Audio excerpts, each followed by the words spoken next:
Shalom, selamat pagi. Puji nama Tuhan, Tuhan yang besar, Tuhan yang luar biasa.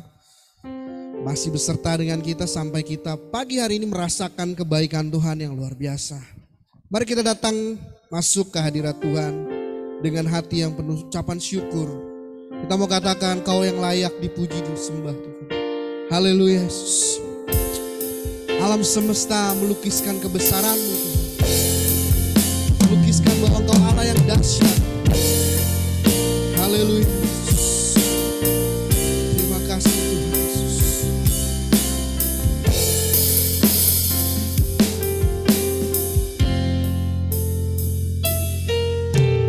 Alam semesta melukiskan kebesaran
Terima kasih.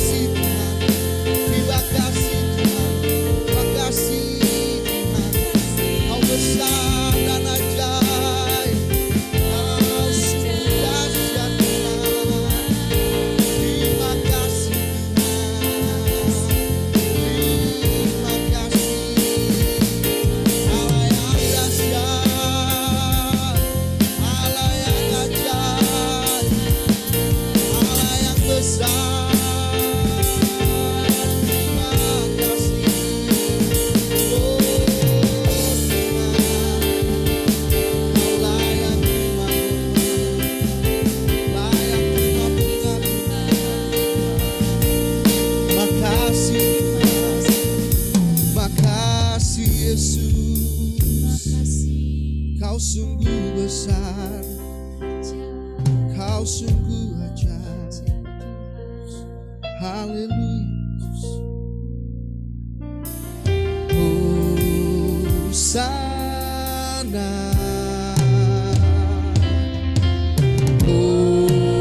Hosana, Hosana,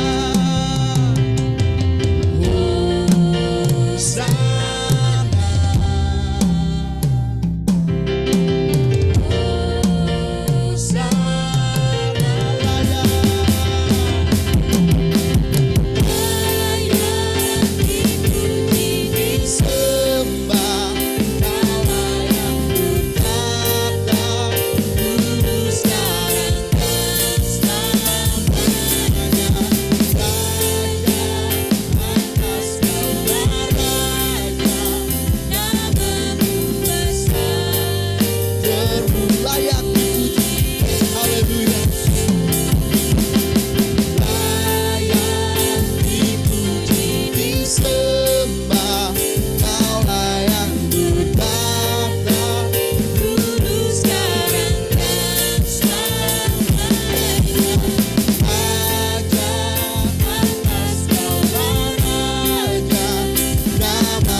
Makasih Tuhan buat pagi hari yang indah ini. Kami datang di hadirat-Mu mengucap syukur. Kami memuliakan nama-Mu bersama-sama. Mendengarkan firman, memberikan yang terbaik dari diri kami. Semuanya untuk hormat kemuliaan bagi nama-Mu. Mari setiap kita yang siap untuk memuji dan menyembah Tuhan sama-sama katakan amin. Saya mengundang setiap kita untuk bangkit berdiri, beri salam satu dengan yang lain. Kita mengatakan hari ini hari yang telah dijadikan Tuhan. Mari kita bersyukur. Haleluya.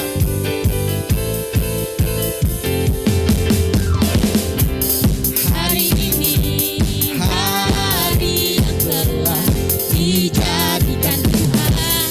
Mari kita bersuka. Hari ini hari yang telah dijadikan Tuhan. Mari kita bersuka.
sekarang bersuka, bersuka citalah.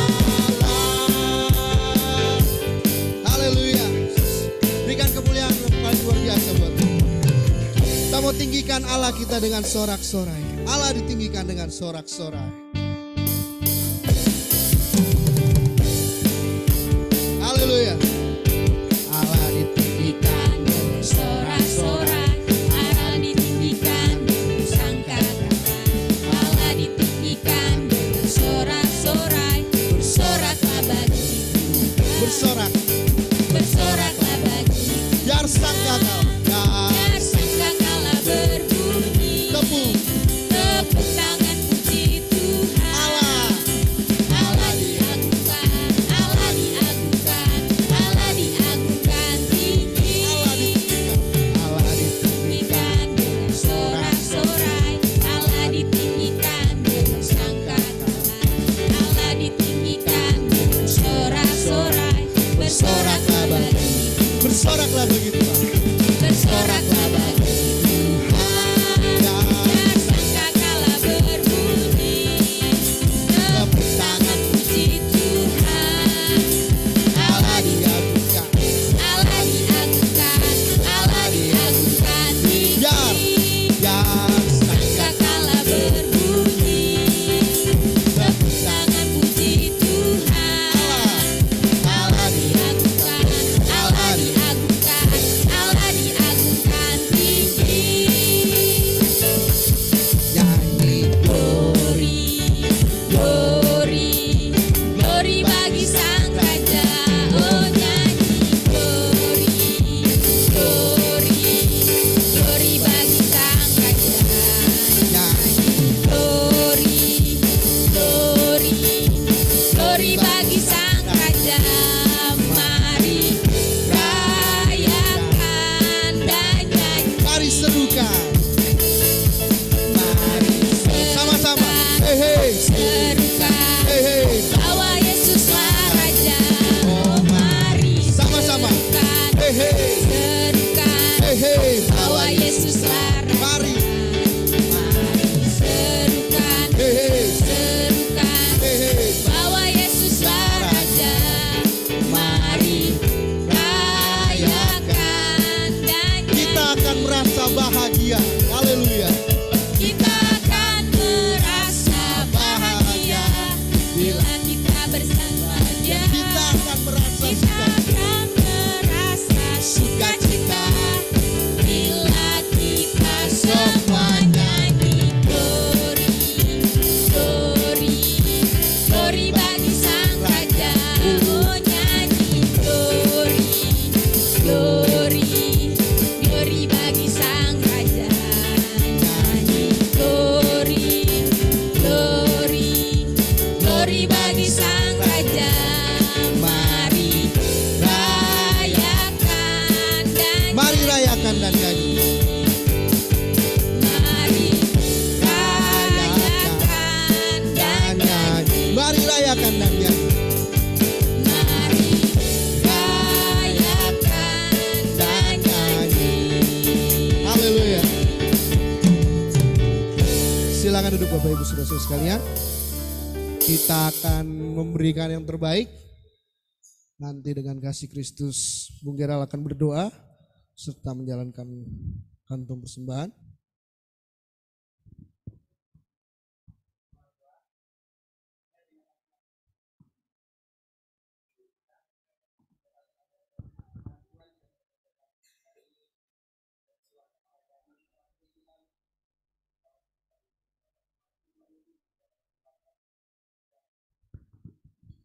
Kasih Allah tak berkesudahan, selalu baru setiap hari.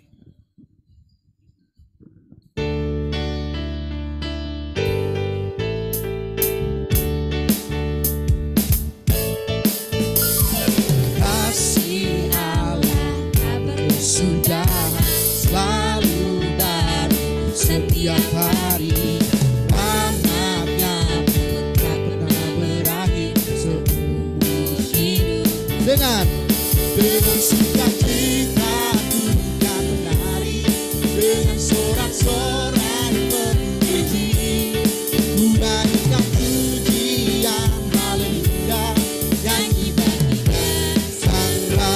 bagi Dia, nyanyi bagi Dia, Sang Raja. Kasih Allah.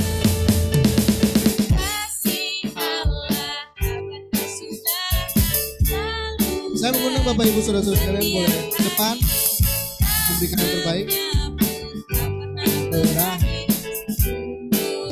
Dengan sukacita.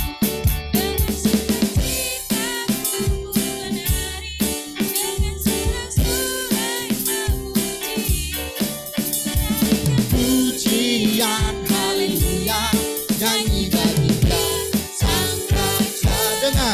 Dengan sukacita dengan sorak-sorai memuji, menaikkan pujian haleluya, nyanyi bagi Dia, Sang Raja, nyanyi bagi Dia, Sang Raja, selamanya.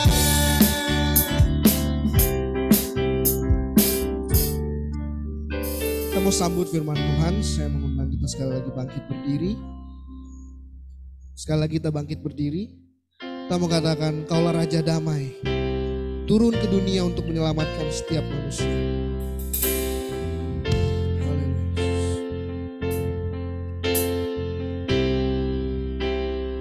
Oh Yesusku,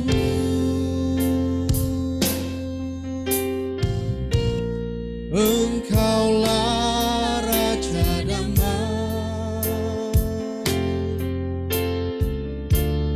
Kau turun ke dunia, selamatkan manusia.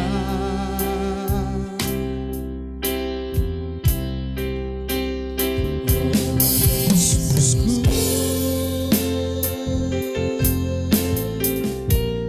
Kau Tuhan penuh kasih.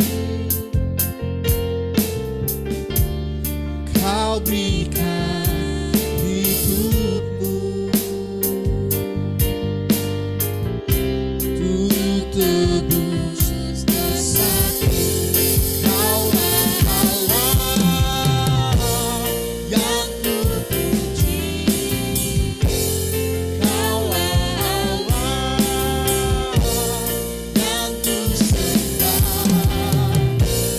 Kemuliaan bagimu di tempat maha tinggi.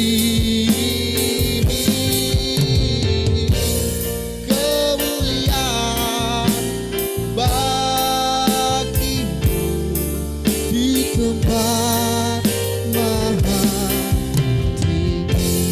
Oh Yesus, haleluya. Yesusku,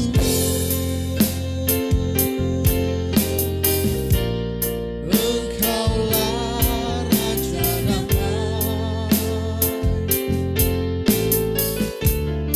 Kau turun ke dunia, selamatkan manusia. Oh Yesusku,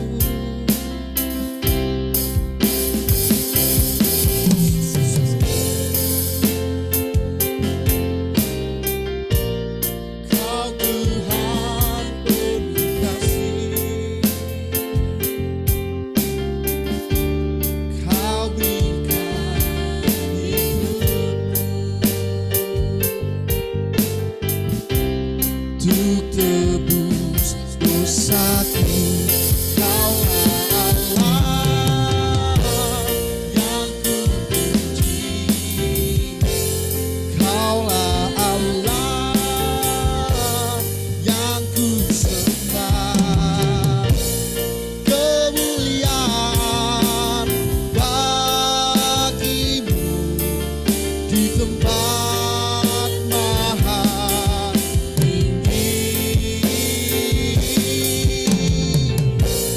Kemuliaan bagimu di tempat maha tinggi. Mari kita mengambil kesempatan saat ini untuk merenungkan betapa Tuhan itu sungguh sangat baik. Kasih-Nya yang luar biasa sampai mau datang ke dunia ini buat setiap kita manusia. Haleluya Yesus. Terima kasih Tuhan. Terima kasih Tuhan karena Engkau mau datang buat setiap kami. Terima kasih Kau mau hadir buat setiap kami manusia yang berdosa. Haleluya Yesus. Haleluya Yesus. Terima kasih Tuhan Yesus. Terima kasih Tuhan Yesus. Mari setiap jemaat Tuhan kita mengeluarkan suara kita, mengucap syukur kebaikan Tuhan yang luar biasa buat setiap kita, yang gak berhenti sampai saat ini, masih ditunjukkannya buat setiap kita. Haleluya. Oh Tuhan, terima kasih. Kau sangat baik, sungguh baik Tuhan. Terpujilah nama-Mu Tuhan. Haleluya. Allah yang besar yang datang buat setiap kami. Terima kasih Tuhan Yesus. Terima kasih Yesus. Haleluya Yesus. Kau sungguh baik Tuhan. Sangat baik. Terima kasih Tuhan. Kau sangat baik. Sungguh ajaib.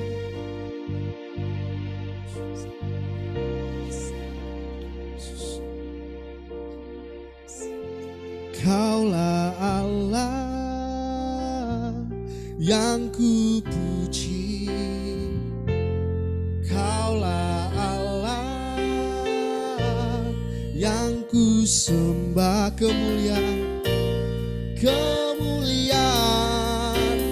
bagimu di tempat maha tinggi. Kemuliaan bagimu di tempat maha tinggi. Kaulah Allah yang ku puji. Kaulah Allah yang ku sembah. Kemuliaan bagimu di tempat maha tinggi. Kemuliaan bagimu di tempat maha tinggi. Kami sungguh mengucap syukur buat pagi hari ini Tuhan, siang hari ini Kau sungguh baik dan sangat baik buat setiap kami. Saat siang hari ini kami sama-sama mau belajar dari renungan firman-Mu. Berbicaralah secara pribadi buat setiap kami, menegur, membarui hati kami Tuhan, mengubahkan setiap kami. Biarlah Engkau saja yang dimuliakan, Engkau saja yang ditinggikan. Mohon urapan-Mu, pimpinan-Mu atas hamba Tuhan yang Kau percayakan, Pendeta Glenn, untuk menyampaikan renungan firman Tuhan.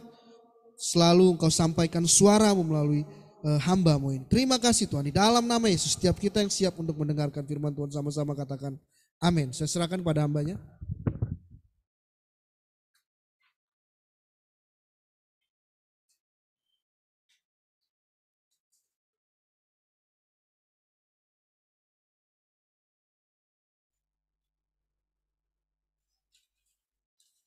Shalom buat kita semuanya. Pagi hari ini kita ada di dalam minggu yang kedua dalam bulan Desember dan sungguh luar biasa kasih Tuhan bagi kita.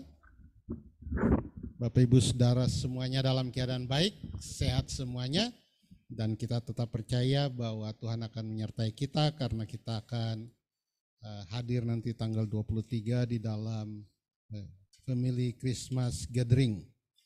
Pagi hari ini Bapak Ibu Saudara, saya mau mengajak Bapak Ibu untuk melihat pagi hari ini satu tema namanya Migdal Eder. Mari kita katakan buat kiri kanan, Migdal Eder. Kasih tahu, Migdal Eder.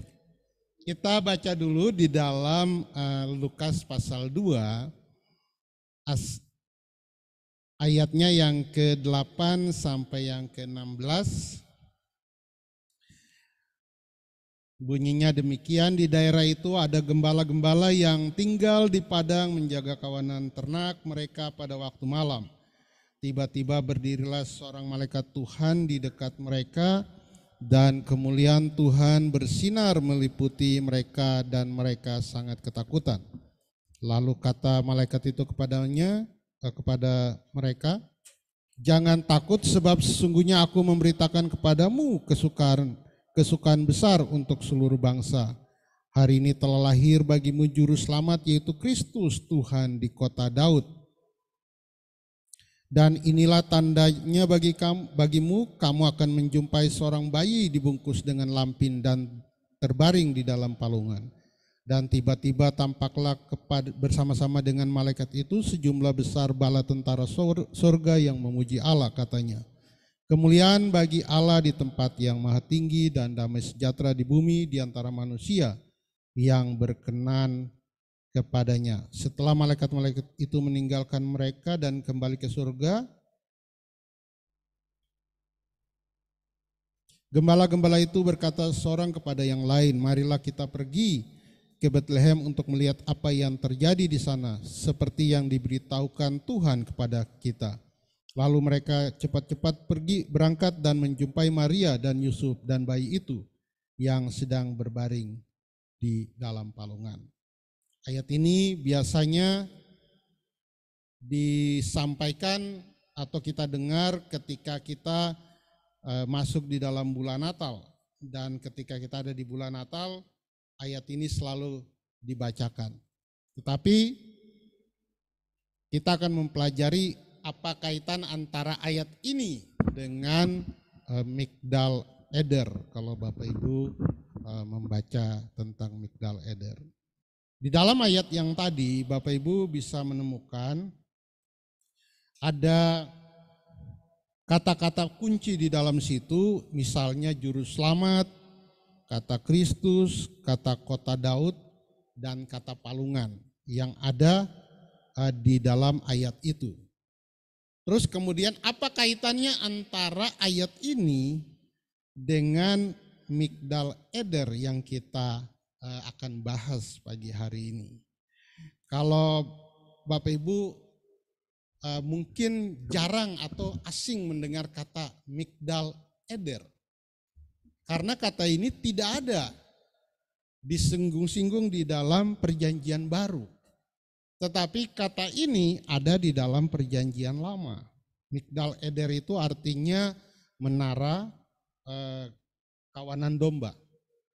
Itu arti kata Migdal Eder, menara kawanan domba. Kata itu pertama kali muncul di dalam Kejadian pasal 35, ayatnya yang Bapak Ibu bisa temukan 19 sampai 21. Jadi ceritanya pada waktu Yakub dan keluarganya akan berangkat, pada waktu itu Rahel sudah hamil tua, dan saat itu Rahel melahirkan di Bethlehem di Efrata. Waktu dia melahirkan itu ternyata kelahiran itu susah, membuat dia akhirnya meninggal. Sebelum dia menghembuskan nafas terakhir, dia mengatakan anak ini dikasih nama Benoni. Tetapi suaminya Yakub berkata Benoni itu artinya anak dalam kesusahan. Yakub mengatakan jangan kasih nama dia Benoni.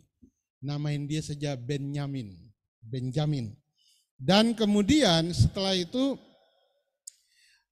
Rahel meninggal, dan disebutkan bahwa Yakub kemudian mendirikan sebuah tugu di atas tempat itu.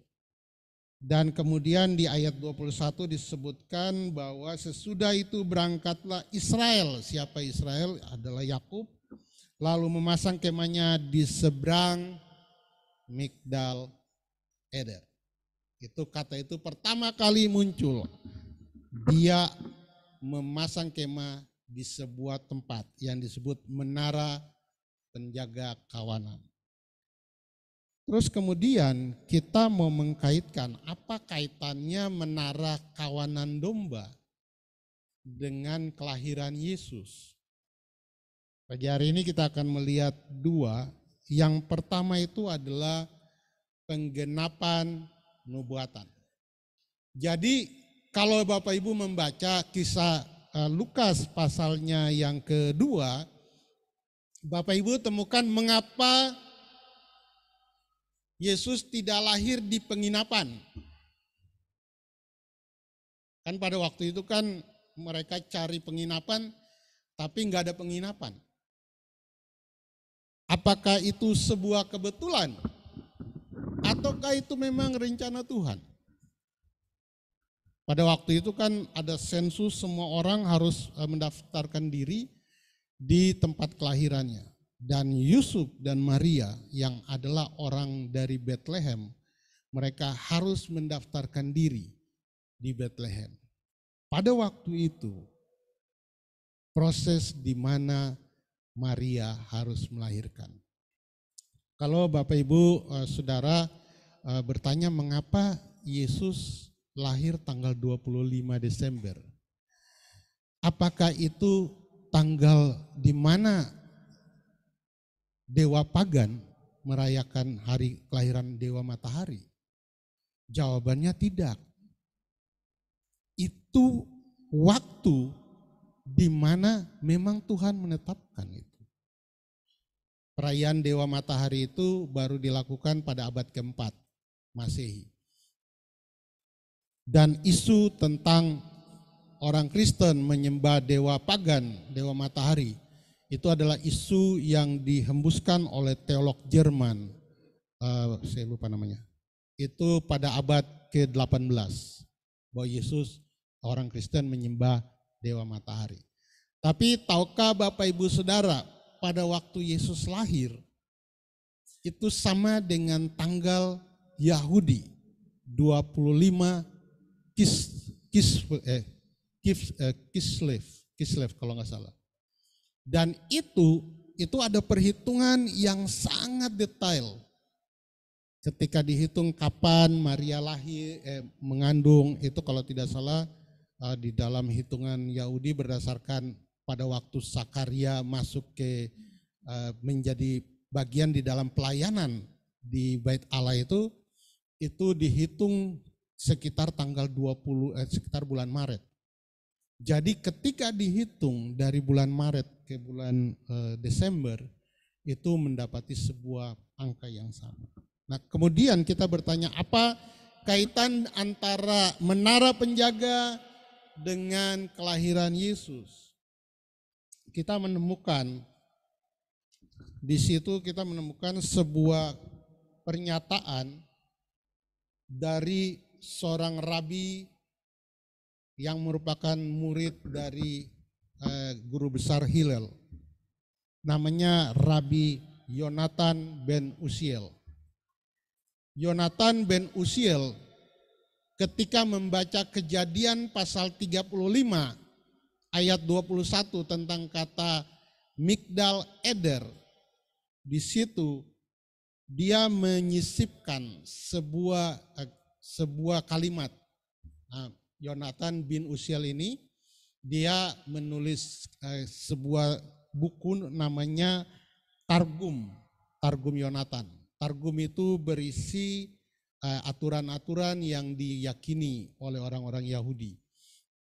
Dan dia menyisipkan di dalam Kejadian, dalam tafsiran dia tentang Migdal Eder ini, dia menyisipkan di dalam ayat 21 itu kalimat seperti ini. Kan di dalam Kejadian 35 ayat 21 bunyinya begini. Sesudah itu berangkatlah Israel lalu ia memasang kemahnya di seberang Migdal Eder. Kemudian Yonatan bin Uziel, Rabi Yonatan bin Uziel menambahkan kalimat ini.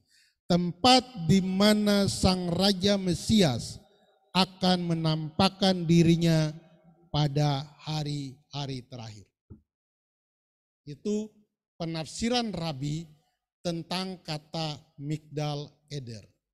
Kemudian di dalam Mika pasal 5 ayat 1, itu yang dikutip juga di dalam kitab Lukas pasal 2, di situ dikatakan demikian.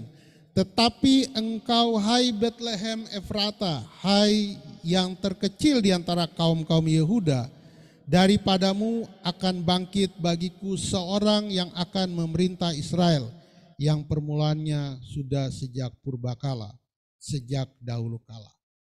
Rabi Yonatan menyisipkan kata Mesias di dalam kalimat itu. Bunyinya menjadi begini. Hai terkecil di antara kaum Yehuda, daripadamu akan bangkit bagiku seorang. Nah, seorang yang memerintah, di antara kata itu dia menyisipkan kata Mesias. Dan yang terakhir ketika dia membaca Mika pasal 4 ayat 8.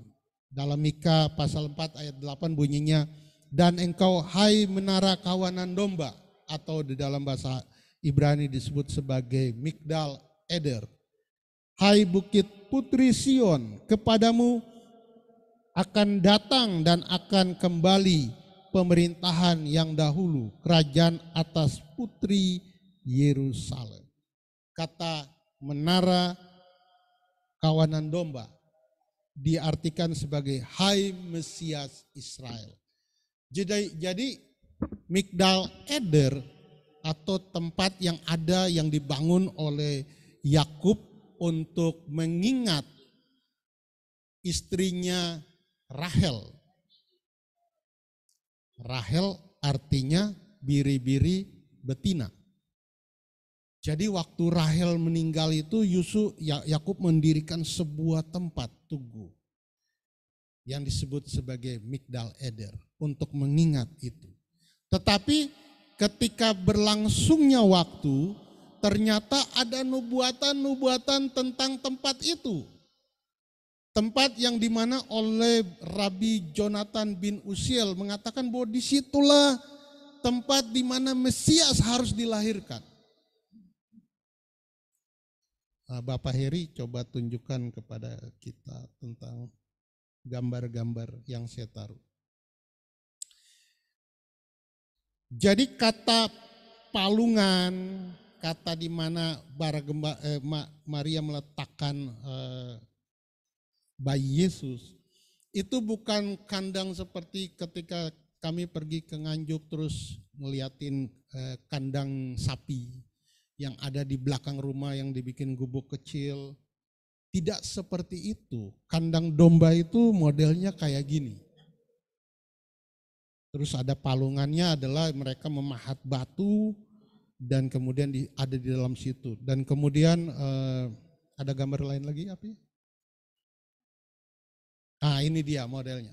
Ini yang disebut Migdal Eder. Jadi kandang itu bukan kayak gubuk yang dibangun seperti yang kita lihat, tetapi sebuah menara batu di mana domba-domba akan ditaruh di situ. Nanti di poin kedua saya akan menjelaskan kenapa domba itu harus ditaruh di situ. Jadi di situ bukan hanya Maria, Yusuf, dan bayi Yesus yang ada di situ, tetapi juga ada orang-orang lain di situ. Ada orang kumpul di situ karena tidak ada tempat penginapan. Mereka ada di menara penjaga, Migdal Eder. Makanya ketika Bapak Ibu membaca di dalam ayatnya yang ke-17 dari Lukas pasal 2, dikatakan bahwa mereka yang hadir di situ terkagum dengan berita para gembala. Mereka ini siapa? Bukan Maria dan Yusuf saja, tetapi orang-orang lain ada di situ. Ternyata tempat di mana Mesias dilahirkan itu sudah dinubuatkan. Dia harus lahir di Migdal Eder. Jadi ketika kita membaca tidak ada tempat di rumah penginapan, itu artinya bahwa memang sudah didesain oleh Allah bahwa Yesus tidak akan lahir di penginapan. Sama seperti para Majus ketika mereka mendengar tentang melihat bintang, mereka kemudian datang menemui Herodes. Mengapa mereka menemui Herodes? Karena mereka berpikir yang lahir itu kan anak raja. Berarti ini adalah anak dari Herodes yang akan lahir. Sehingga mereka menjumpai Herodes. Karena mereka tahu Herodes punya anak akan lahir, anak raja. Tetapi bukan itu. Yesus harus lahir di Migdal Eder. Amin. Amin. Jadi kalau orang bilang, wah kasihannya Yesus lahir di kandang domba ya. Mereka belum memahami tentang makna Migdal Eder. Migdal Eder sudah dinubuatkan tentang kelahiran Mesias. Itulah sebabnya ketika para Majus mendengar kata, hari ini telah lahir bagimu juru selamat di kota Daud. Mereka tidak pergi ke Yerusalem. Kenapa mereka tidak pergi ke Yerusalem? Mereka pergi ke Bethlehem. Ternyata kota Daud itu ada dua pemahaman. Pertama, kota Daud itu adalah Bethlehem, di mana Raja Daud lahir, Raja Daud dibesarkan di situ. Dia kan orang Bethlehem. Amin. Baru yang kedua, kota Daud itu disebut sebagai Yerusalem karena Raja Daud menaklukkan kota Yerusalem dari orang-orang Yebus. Kemudian disebut sebagai kota Daud. Jadi ketika malaikat menyebutkan hari ini telah lahir bagimu juru selamat Mesias Tuhan di kota Daud, mereka langsung ke Bethlehem. Kalau Bapak Ibu bertanya, mengapa mereka bisa tahu tempat itu? Kan nggak diberitahu oleh malaikat. Benar nggak? Benar nggak Bapak Ibu Saudara? Ya kan nggak diberitahu di mana tempat itu raja itu dilahirkan. Tetapi kalau Bapak Ibu memahami ada kata Kristus di situ, itu Kristus adalah terjemahan atau bahasa Yunani untuk menerjemahkan kata Mesias di dalam Perjanjian Lama. Jadi ketika mereka mendengar Mesias lahir di kota Daud, mereka tahu berarti penggenapan nubuatan dalam Mika pasal 5 ayat 1, dalam Mika 4 ayat 8. Dia ada di Migdal Eder. Itulah sebabnya mereka langsung menemukan tempat itu. Amin. Amin. Pernahkah Bapak Ibu berpikir begitu loh? Kalau orang Majus kan dikasih petunjuk bintang. Tetapi bagaimana dengan para gembala ini? Bagaimana mereka tahu di kota Bethlehem itu di mana posisi Mesias akan lahir? Bagaimana mereka bisa tahu? Sedangkan pada waktu itu banyak orang di Bethlehem. Penginapan penuh. Gak mungkin dong mereka masuk dari satu tempat penginapan satu ke penginapan lain untuk mencari bayi Yesus. Gak mungkin.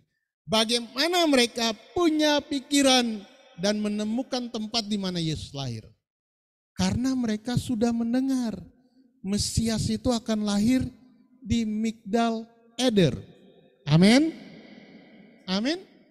Sehingga ketika malaikat berkata, hari ini telah lahir bagimu juru selamat Mesias di kota Daud. Berarti mereka kemudian, ya itu di Bethlehem, ya itu di Migdal Eder. Sebuah tempat di mana Tuhan menetapkan bahwa Mesias harus lahir di situ. Pagi hari ini kan hal menarik Bapak Ibu. Ketika saya memahami tentang Migdal Eder, ini sesuatu yang menarik. Selama ini kan pandangan saya juga keliru. Gubuk yang begitu ternyata sebuah tempat yang sangat besar. Banyak orang ada di situ, bukan hanya Yesus ada di situ, tapi itu adalah nubuatan yang telah dinubuatkan di dalam Mika di dalam Mika pasal 5 ayat 1 dan Mika 4 ayat 8 bahwa Mesias harus lahir di menara kawanan domba, di tempat menara penjaga, di mana di situ meneguhkan dia adalah Mesias, Juru Selamat.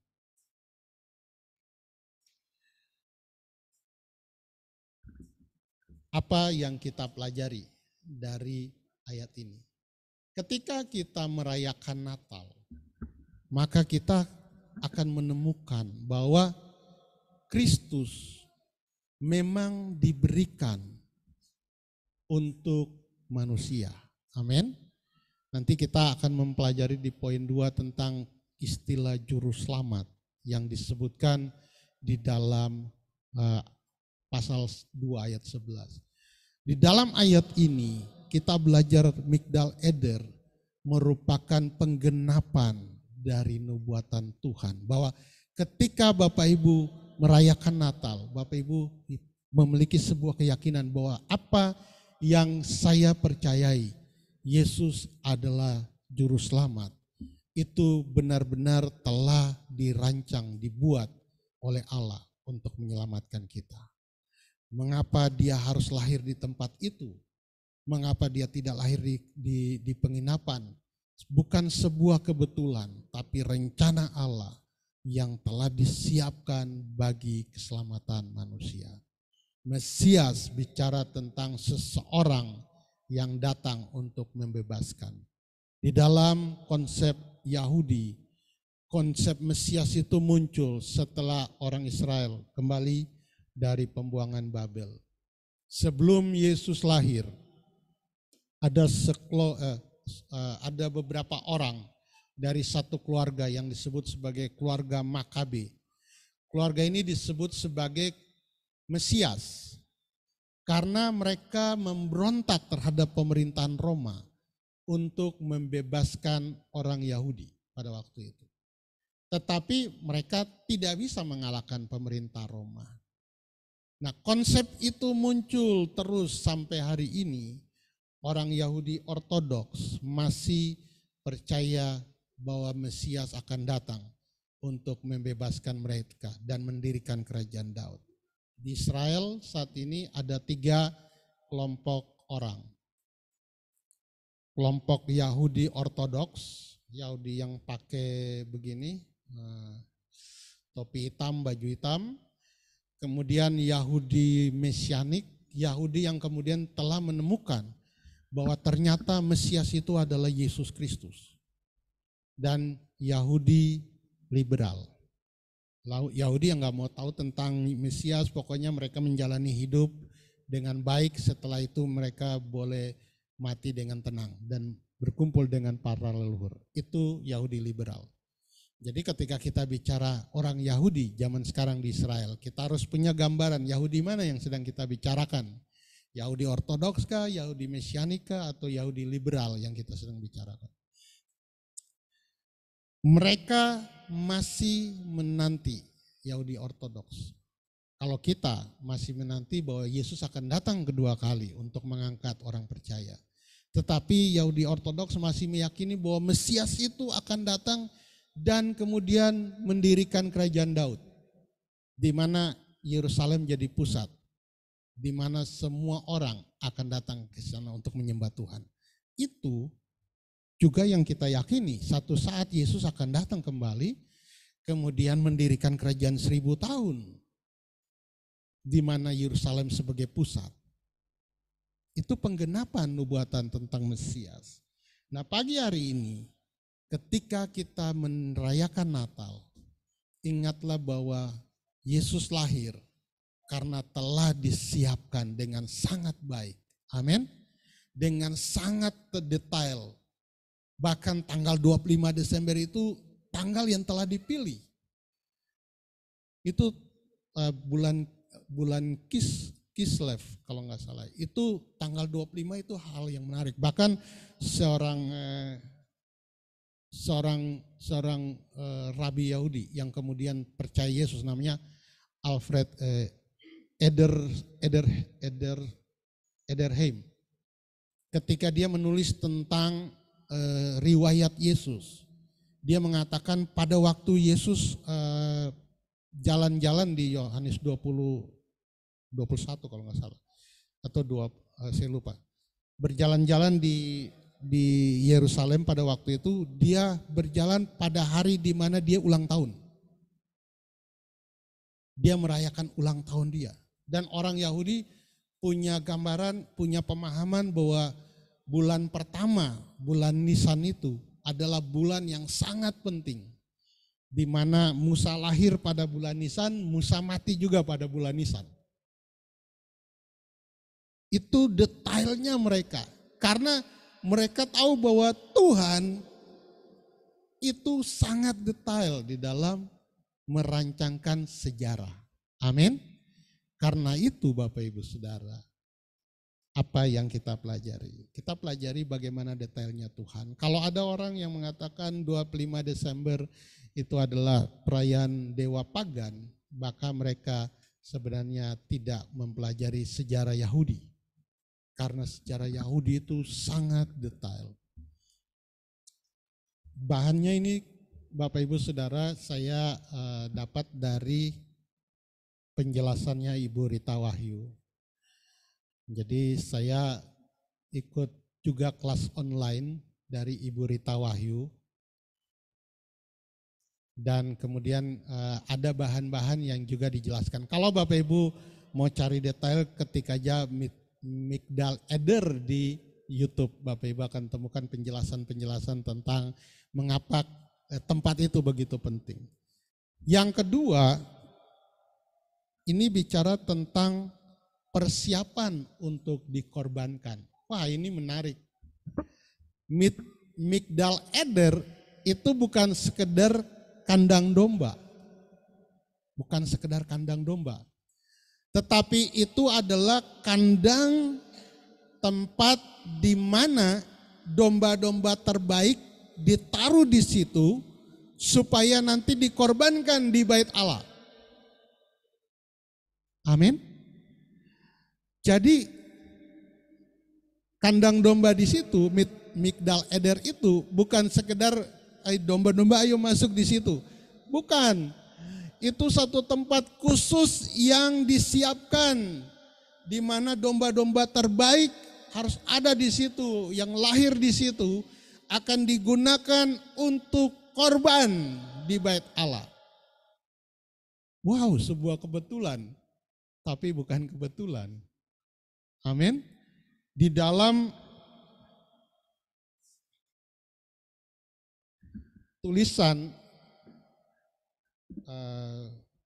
Api mungkin bisa tunjukkan kepada kita. Bagian terakhir mungkin.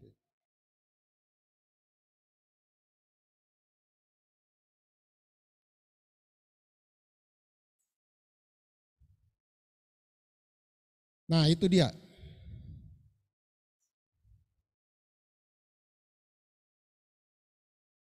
Bapak Ibu bisa lihat, itu namanya Mishnah Sekalim. Pasal 7 ayat 4.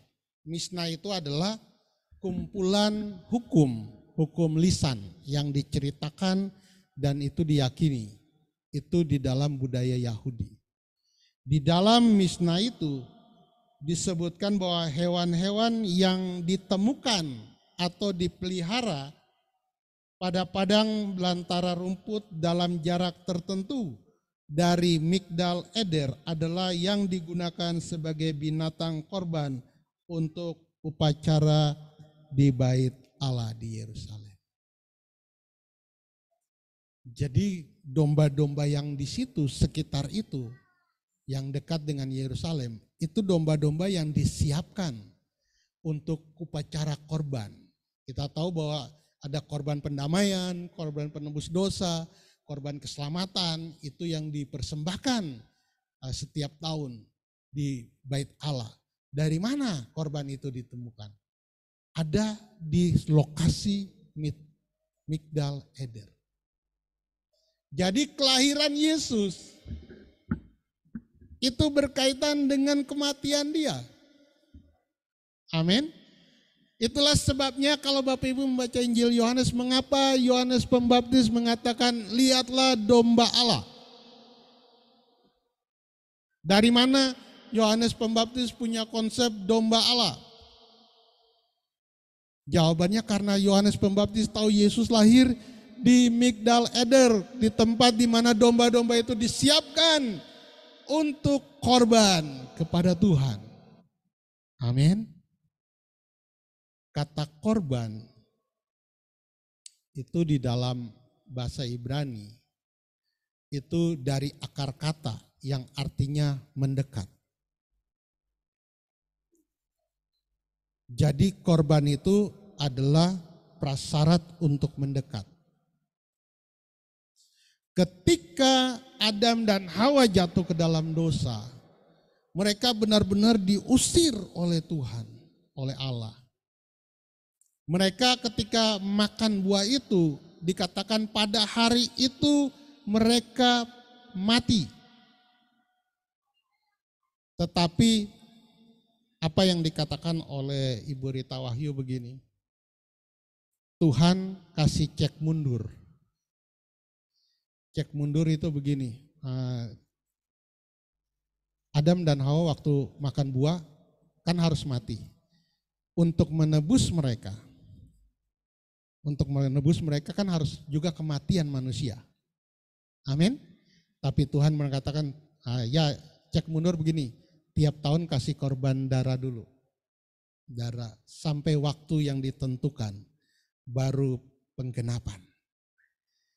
Itulah sebabnya waktu Adam dan Hawa jatuh dalam dosa, Tuhan harus membunuh hewan di mana kulitnya dipakai untuk menutupi Adam dan Hawa. Dan di dalam ibadah liturgial Yahudi selalu ada korban darah. Korban keselamatan, korban bakaran, korban pendamaian, korban penebusan dosa. Itu selalu dengan penumpahan darah. Karena harga untuk mendekat itu adalah darah. Korban itu kan harga untuk mendekat kepada Tuhan, darah. Dan itu berlangsung sampai zaman di mana Yesus harus lahir. Kejadian 3 ayat 15. Keturunannya akan meremukkan kepalamu. Dan engkau akan mengeremukkan tumitnya. Ketika itu dikaitkan dengan Migdal Eder yang dibuat oleh Yakub. Apakah sebuah kebetulan nama Yakub itu ada di dalam kitab Kejadian 3 ayat 15? Apakah itu sebuah kebetulan atau tidak? Kata tumit itu artinya dari kata Yakov. Kan orang mengatakan Yakov itu adalah pencuri. Tetapi tahu kan kalau waktu Yakov mau lahir itu kan dia pegang tumitnya si Esau itu, makanya dia disebut Yakov. Dan kalau Bapak Ibu mempelajari Kejadian 3 ayat 15 itu kata Yakov juga dipakai di situ. Artinya Kejadian 3 ayat 15 yang disebutkan oleh para teolog sebagai proto-evangelion, Injil yang pertama. Di situ disebutkan bahwa nanti dari keturunanmu, siapa keturunanmu? Dari Yakub. Dan siapa keturunan Yakub? Mesias. Yesus Kristus. Jadi Migdal Eder itu sebuah tempat yang luar biasa yang Tuhan siapkan. Sebuah tempat di mana di situ punya makna tipologi bahwa sebagaimana domba yang lahir di situ sebagai korban di Bait Allah, Yesus yang lahir di situ juga akan menjadi korban bagi penebusan manusia. Jadi ketika bicara Natal, kita juga bicara tentang Paskah. di mana domba itu disiapkan bagi penebusan.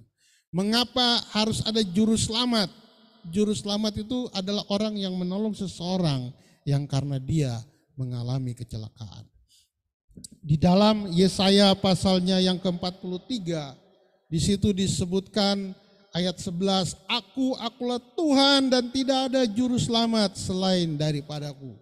Artinya apa? Ketika Adam dan Hawa jatuh dalam dosa, maka dibutuhkanlah seorang juru selamat bagi mereka. Amin. Tetapi juru selamat itu harus menunggu waktu di mana Tuhan berkata, oke, ini saatnya di mana engkau harus lahir di tempat ini.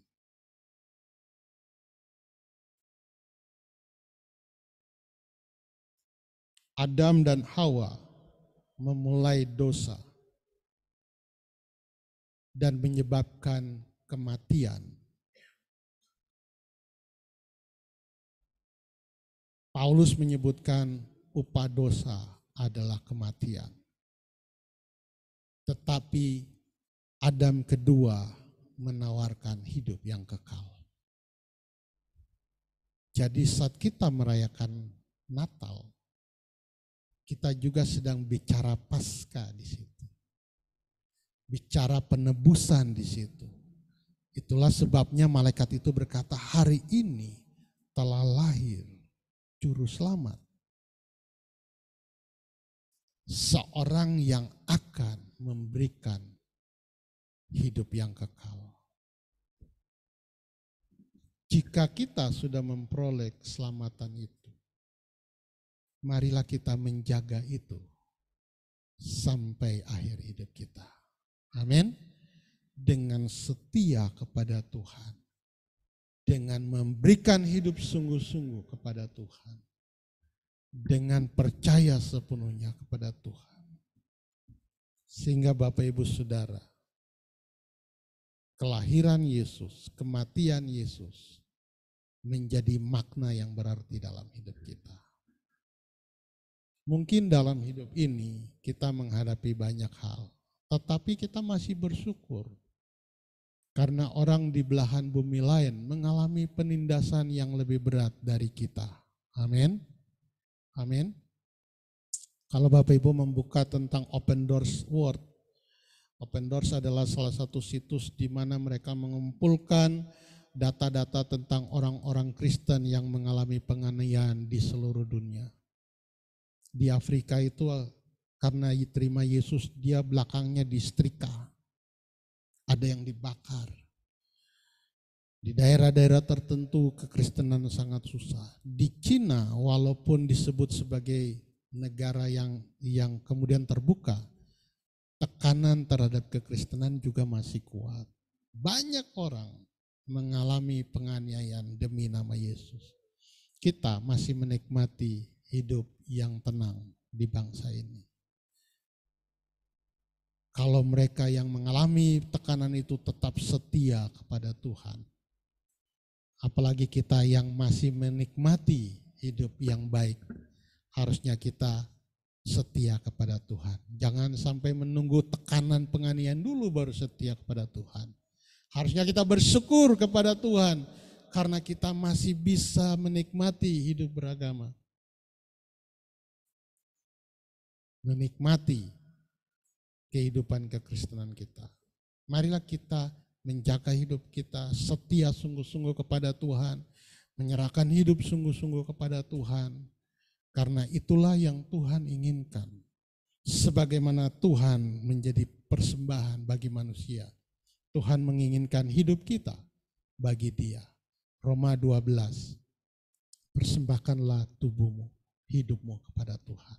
Pagi hari ini biarlah ketika kita memahami Migdal Eder, ini akan menolong kita untuk tetap berkomitmen kepada Tuhan, setia kepada Tuhan, sungguh-sungguh kepada Tuhan, menyerahkan hidup kepada Tuhan, serius kepada Tuhan. Karena kalau kita tidak melakukan itu, apalah arti hidup kita dalam dunia ini? Kalau kita tidak sungguh-sungguh kepada Tuhan, apalah arti dari kehidupan kita? Nggak ada. Akan berakhir dengan kebinasaan. Mari kita berdiri sama-sama untuk berdoa pagi hari ini buat firman Tuhan. Pagi hari ini biarlah Tuhan menolong kita, enggak usah senyap.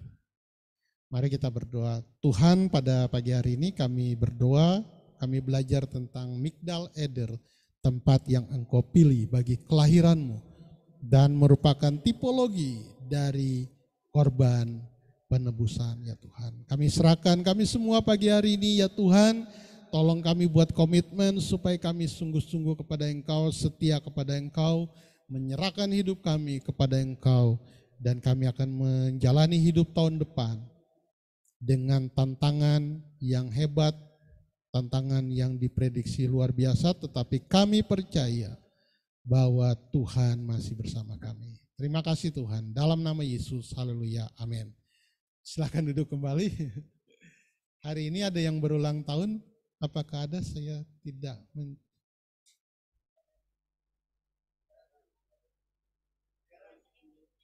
Oh iya, Karen tanggal 11. Tanggal 10 kalau nggak salah ada siapa ya? Oh enggak, dulu ada kaum muda. Tapi sekarang ya. Kita akan mendoakan Karen yang berulang tahun pada hari ini. Apakah Karen hadir? Ya, tapi bisa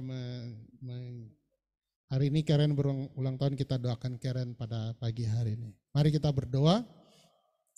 Hari ini kami bersyukur bersama-sama dengan Karen ya Tuhan, karena Tuhan menambahkan satu usia bagi dia pada hari ini.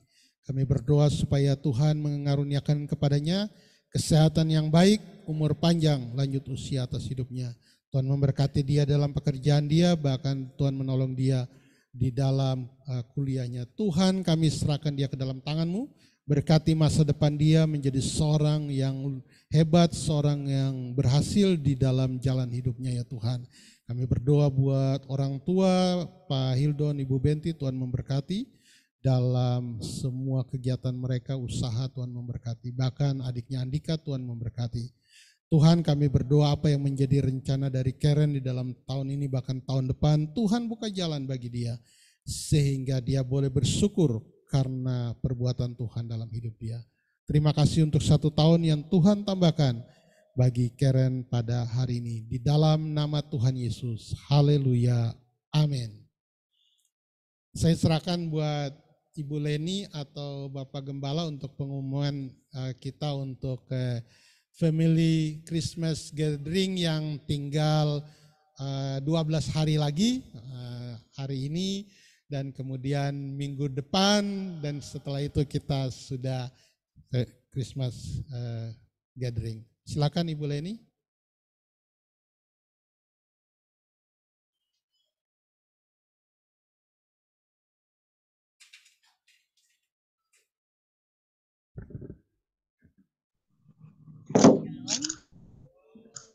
Bapak Ibu jemaat Tuhan di gereja maupun di rumah masing-masing, saya sekali lagi mewakili Ketua Panitia Khusus Bapak Peter Pais menyampaikan pengumuman kesekian kalinya untuk perayaan Family Christmas Gathering yang akan diselenggarakan tanggal 23 sampai 25 Desember. Tak terasa waktunya sisa 12 hari lagi, dan puji Tuhan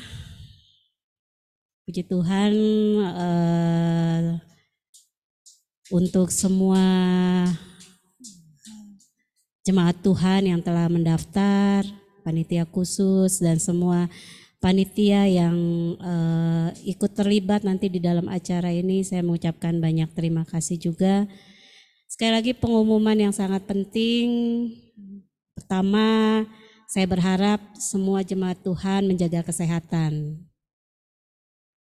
Di tengah cuaca yang kadang panas, kadang hujan, jadi saya berharap kita semua menjaga kesehatan sehingga semua yang terdaftar boleh ikut dalam acara di 5G Resort tanggal 23 sampai 25. Itu yang pertama. Lalu yang kedua juga saya mohon kepada semua peserta Bapak Ibu semua jemaat Tuhan yang telah mendaftar.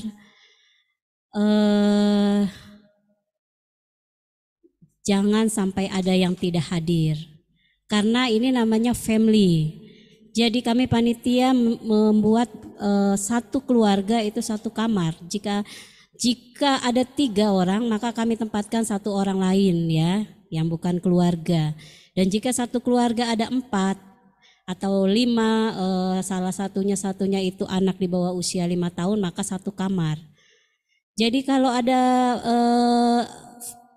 keluarga yang 1 saja tidak hadir, mohon maaf ya, deposit itu tidak akan kembali. Itu sudah keputusan dari Bapak Gembala, betul Bapak? Karena ini family ya.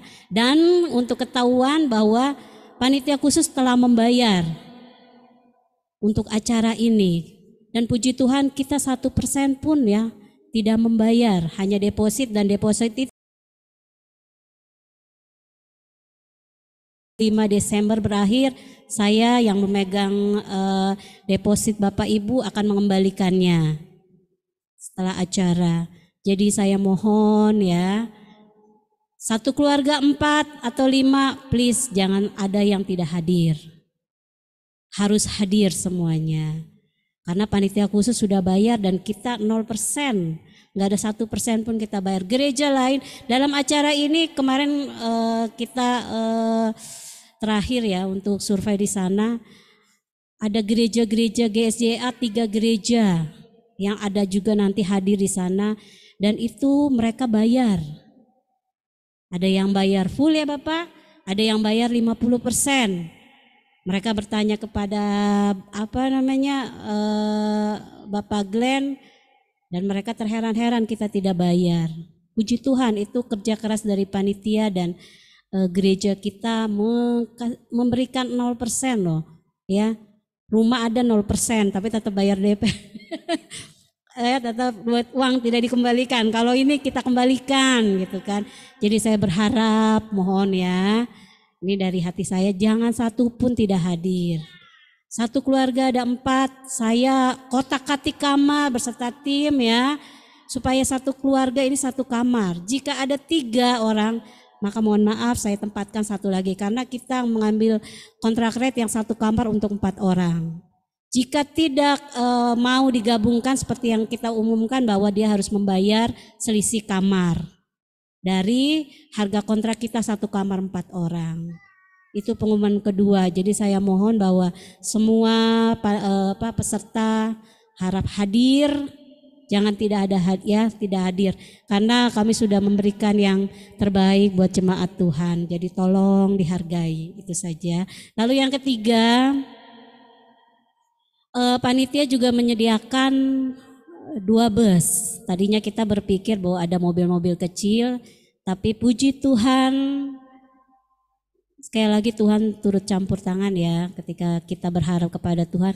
Di saat-saat detik terakhir ada saya terima WhatsApp bahwa kita dapat lagi ya, saya sudah nego harganya, dan puji Tuhan kita tidak pakai mobil kecil, kita cukup pakai mobil 1 angkatan darat, angkutan kantor mereka, jadi ada 2.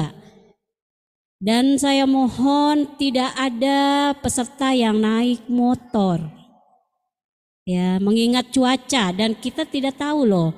Kalian tidak tahu jalan di sana itu menanjak ke atas. Mobil saja khusus, ya mobil besar masuk, cuma mungkin bisa untuk 1 jalan. Jadi saya sudah katakan minta kepada Ketua Kaum Muda ya, bahwa tidak ada yang naik motor, semua naik bus. Ini panitia khusus loh yang sudah menyediakan ya. Jadi tolong untuk adik-adik, kita semua ikuti peraturan yang sudah ditetapkan. Jadi tidak ada yang naik motor. Jikapun kalau masih ada yang bekerja, tolong umumkan info ke saya. Jadi saya bisa cari alternatif yang lain. Ya, karena ada kereta juga yang bisa nanti kalian sampai di dekat hotel bisa dijemput, jaraknya tidak terlalu jauh. Itu ada kereta dari Bogor, dari kota menuju Sukabumi ya. Ya, dari Bogor menuju ya ke Sukabumi. Jadi di stasiun apa ya, saya lupa. Maseng. Nah, dari situ bisa dijemput oleh panitia. Jadi saya mohon yang kemarin info mau naik motor, coret listnya ya, tidak ada naik motor. Semua naik bus. Karena ini beban kami panitia. Cuaca di sana hujan, jalanan licin, jadi kami nggak mau dipersalahkan. Tegas saja saya bilang, saya nggak mau dipersalahkan ya, karena kalian masih di bawah tanggungan orang tua, masih tinggal sama orang tua. Jadi kami memutuskan bahwa semua naik bus. Sudah ada 2 bus, jadi tidak perlu khawatir desak-desakan. Nanti saya yang akan membagi mobil 1 dan mobil 2. Pengumuman 1, kedua, ketiga sudah. Jadi saya berharap sekali lagi kepada semua Bapak Ibu, kita semua jaga kesehatan, ikuti nanti peraturan dan tata tertib yang akan dibuat oleh panitia, terutama oleh Bapak Gembala nanti. Jadi sekali lagi ketemu lagi nanti minggu depan saya untuk pengumuman, dan nanti semua peserta akan masuk ke dalam grup peserta family Christmas gathering. Saya lupa Christian. Ya, jadi nanti semua peraturan dan tata tertib akan diumumkan di sana. Jadi kita tidak lagi memakai buku, semua kan punya HP ya, HP-nya keren-keren lagi. Jadi nanti di-share di sana. Ya, nanti minggu depan Bapak Glenn. Nanti semua hari ini saya sama Pak Glenn akan menuntaskan semua untuk room list dan sebagainya minggu depan. Dan nanti tolong rajin-rajin lihat di grup ya Bapak Ibu. Sekali lagi terima kasih saya sampaikan, dan sekali lagi mohon jaga kesehatan. Sampai berjumpa nanti. Tuhan Yesus memberkati kita semua. Asik.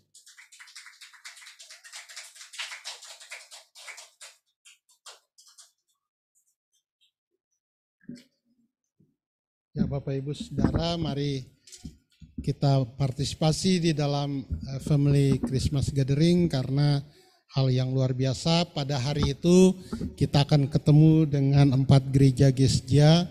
Satu gereja itu yang hadir itu 120 orang.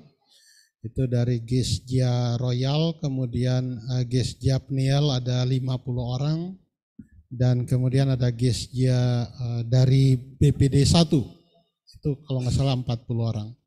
Jadi akan rame pada saat itu, dan kita bisa juga fellowship dengan mereka.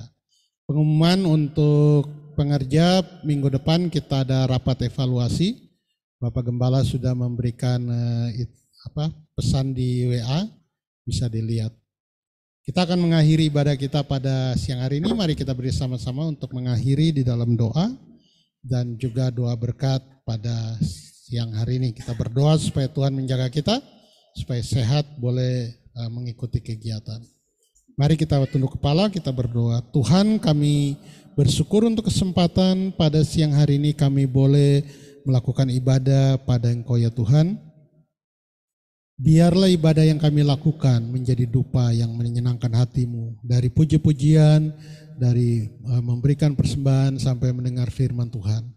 Kami serahkan ke dalam tangan-Mu ya Tuhan. Kami mohon Tuhan menjaga kami, melindungi kami, memberkati kami dengan kesehatan yang baik, dengan kekuatan, menjauhkan kami dari mara bahaya, kecelakaan maut, sakit penyakit halal buruk. Kami mohon tolak dalam nama Tuhan Yesus. Biarlah Tuhan membuat jalan hidup kami berhasil dan beruntung, sama seperti Tuhan mengerjakannya kepada Yosua ya Tuhan. Terima kasih Bapa di dalam surga, terima kasih untuk penyertaan Tuhan bagi kami, mulai dari bulan Januari sampai di minggu kedua bulan Desember ini. Bahkan kami tetap melihat penyertaan Tuhan sampai kami melewati bulan ini, masuk di dalam tahun yang baru yang telah Tuhan siapkan bagi kami dengan hal-hal yang luar biasa, dengan anugerah berkat Tuhan yang telah Tuhan siapkan bagi kami.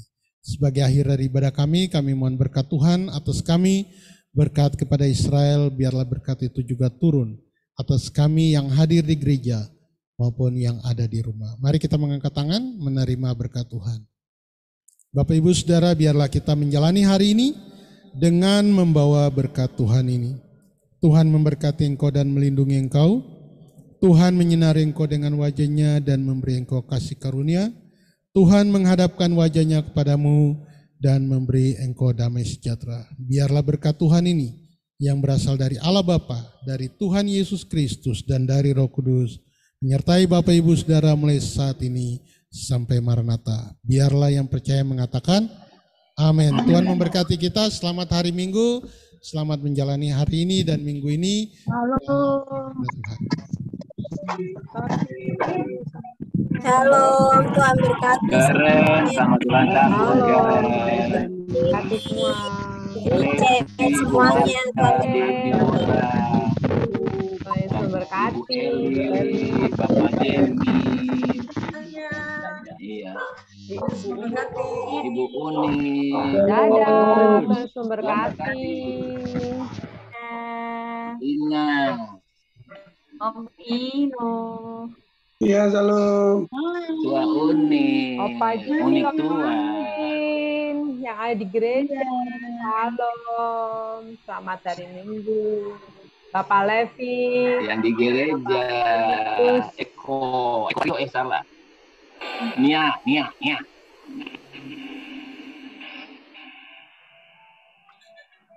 Dadah semuanya. Apa itu? Semuanya dadah. Di L.